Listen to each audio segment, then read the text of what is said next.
qui bouge, Fabien Herbert. Le monde qui bouge avec Fabien Herbert. Bonjour Fabien. Bonjour Martin. Oui Fabien, alors que les Jeux Olympiques d'hiver de Pyeongchang ont mis en lumière pendant 2 semaines la péninsule de Corée, la dictature nord-coréenne s'est invitée dans les festivités en amorçant une détente avec son voisin du Sud. Souvent considéré comme un vestige de la guerre froide, le régime nord-coréen et son idéologie restent relativement peu connus en Occident. On va en parler justement avec vous Fabien, et comment s'est justement développée cette idéologie nord-coréenne au fil du temps ? Alors oui Martin, souvent l'idéologie nord-coréenne a été réduite à la position d'État satellite de l'URSS, puis fut considérée comme le dernier régime stalinien au monde après la chute de l'URSS. Mais finalement, la République populaire démocratique de Corée n'en reste pas moins aujourd'hui une énigme, on pourrait presque dire un objet politique non identifié. Alors, si catégoriser cet État comme communiste semblait facile pendant la guerre froide, qu'en est-il aujourd'hui ? L'URSS a disparu, le modèle chinois a profondément muté depuis les années 80, alors comment envisager l'incroyable rigidité du régime nord-coréen ? Tout d'abord, considérer la République populaire démocratique de Corée comme une construction politique sino-soviétique qui aurait mal tourné revient à sous-estimer son caractère profondément souverainiste, indépendantiste et nationaliste.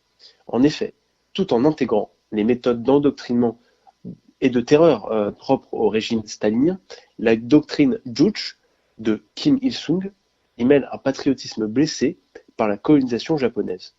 Une sombre époque, un événement traumatisant pour la société coréenne qui eut lieu entre 1910 et 1945, inscrivant la lutte nord-coréenne dans un prisme post-colonial. Ensuite, à partir de 1945, la Corée du Nord va se considérer comme la seule des deux Corées totalement libérée du colonialisme face à un Sud sous tutelle américaine. Afin de renforcer la souveraineté de son pays, Kim Il-sung va s'appuyer sur l'idéologie stalinienne pour affirmer son indépendance et au fil du temps s'éloigner de Moscou et de Pékin.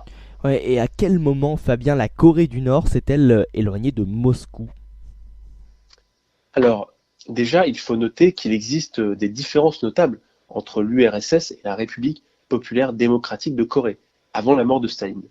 Mais la déstalinisation, amorcée par Nikita Khrouchtchev lors du 20e congrès du Parti communiste de l'Union soviétique en 1956, va accroître les divergences entre les deux États.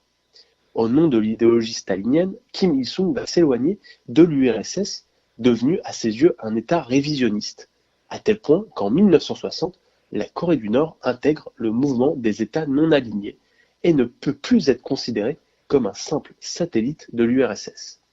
Kim Il-sung en profitera pour éradiquer toute trace de la doctrine marxiste-léniniste en République populaire démocratique de Corée, aussi bien dans les textes que dans les monuments. La révolution culturelle maoïste va également entraîner un éloignement, moins important peut-être, de Pyongyang vis-à-vis de Pékin. Oui, alors quelles ont été les conséquences de cet éloignement, Fabien, entre la Corée du Nord et l'URSS ?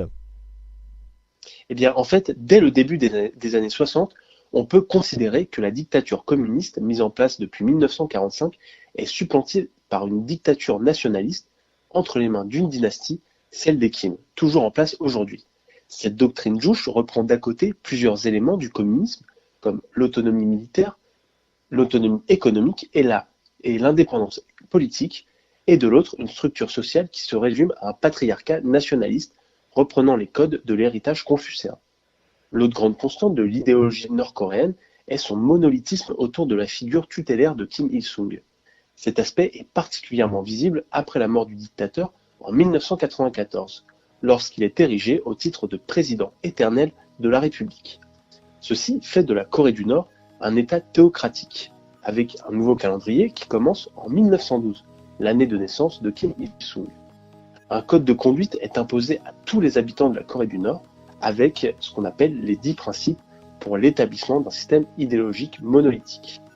Tous ces principes font référence à Kim Il-sung, lui donnant le statut d'unique figure historique structurante en République populaire démocratique de Corée.